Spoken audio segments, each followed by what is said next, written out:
বাসায় হয়তো দেখা যাচ্ছে সবজি নাই, কী রান্না করবেন? ঠিক ওই মুহূর্তে রান্না তো করতে হবে, কিছু একটা খেতেও হবে।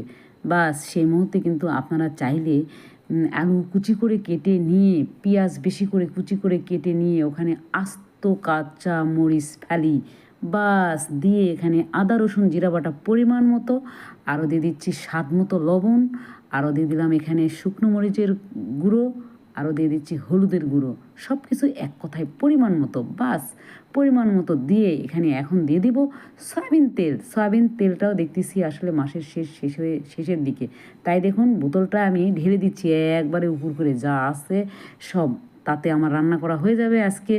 বাস এখন হাত দিয়ে অনাবরত নেড়ে চেড়ে নিব। বাস দেখতে যাকে ভালো লাগে, খেতেও ভীষণ মজা, আসলে দেখতে অসাধারণ লাগতেছে। এখন দিয়ে দিব পরিমাণ মতো পানি। পানি দিয়ে এখানে সুন্দর করে এদিক ওদিক করে বাস নেড়ে চেড়ে নিচ্ছি, যাতে আসলে দেখতে খুব চমৎকার লাগতেছে, খেতেও কিন্তু ভীষণ মজা হয়েছিল।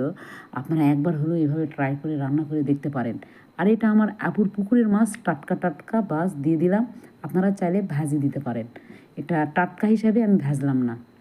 এখানে এখন দিয়ে সুন্দর করে বাস মাটির চুলায় এখন জাল দিয়ে দিব, কিছুক্ষণ ওয়েট করব ঢাকনা দিয়ে ঢেকে। এই মুহূর্তে দেখুন আমার রান্না করা কমপ্লিট। এই যে আমি চামচ দিয়ে সুন্দর করে হাত দিয়ে দেখিয়ে দিচ্ছি কীরকম করে রান্না করেছি, খেতে অসাধারণ। ধন্যবাদ, আজকের ভিডিও এতটুকু, আল্লাহ হাফেজ।